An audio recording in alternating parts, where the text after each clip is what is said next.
Netflix. Netflix will not work with directors who want theatrical releases. Those are like all the good directors. This is really disheartening. This is from the New York Times. Alan, you have the notes on the story. I'll bring it up on screen for you. All right. But this is disheartening. Go ahead. I'll bring it up. Netflix film strategy under Dan Lin is moving forward away from traditional theatrical releases and doubling down on streaming first movies. While former film chief Scott Stuber fought to give Netflix fans meaningful theatrical runs, Lin has made clear that theaters are no longer a priority for the company. Netflix believes it has already won the streaming wars and no longer needs theatrical releases to attract top talent. Instead, the focus is on making movies specifically for Netflix billion-plus viewers, controlling budgets, and producing films that perform well on the platform. Lin openly acknowledged that some filmmakers still want to make theatrical releases, saying, "There's still a group of filmmakers who still want theatrical. Those are filmmakers we've accepted, we just won't work with." The quote underscores Netflix's firm commitment to its streaming-first model. The company is also investing in genres that traditionally studios have increasingly abandoned, such as comedies, romantic comedies, and book adaptations. Netflix sees an opportunity to fill in gaps left by the studios that have become heavily focused on franchise blockbusters and theatrical tentpoles. One major exception is Narnia, the Magician's Nephew, directed by Greta Gerwig. The article notes that it was expected to receive a full theatrical in 2027. Sometimes Netflix has not granted any other film. However, Lin stressed that Narnia is an exception rather than a sign of a broader shift in strategy. This paints a picture of Netflix as a studio that views theaters as increasingly optional. Rather than chasing box office prestige, the company is focused on building the slate of streaming hits, and with theatrical releases reserved only for rare projects that justify such treatments. Well, oddly, I recently canceled my Netflix, and I've had Netflix I've had Netflix from when you got the discs. Yep, me too. And I canceled it. The price kept going up and up and up. I canceled, and now I don't feel bad. I'll probably end up resubscribing when there's an event.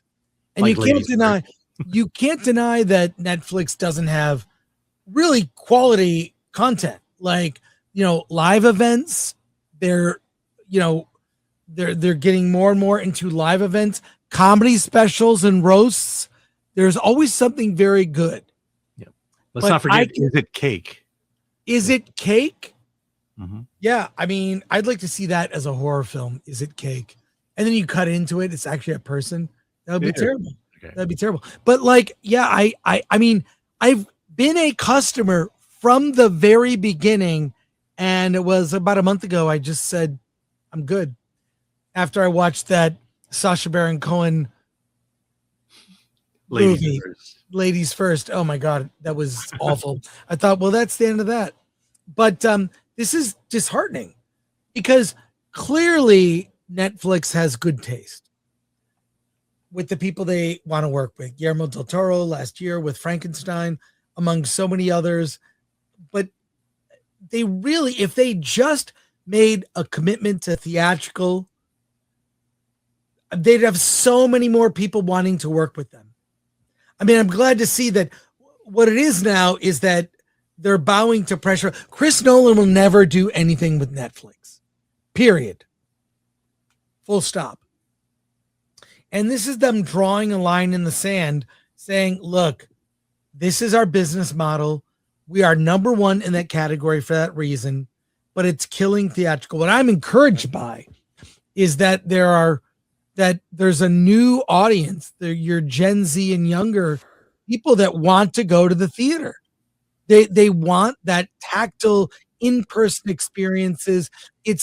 I believe people are going to reject a lot of the tech that's being forced on us.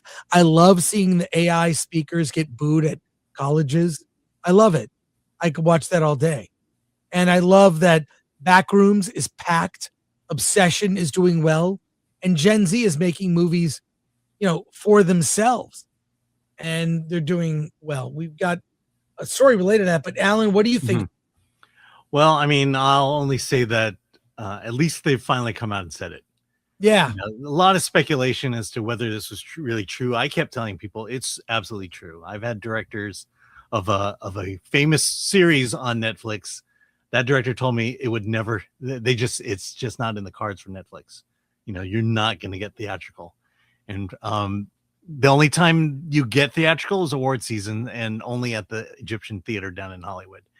I mean, look, outside of the award stuff that they obviously push, I've just not been that impressed with the quality of Netflix movies.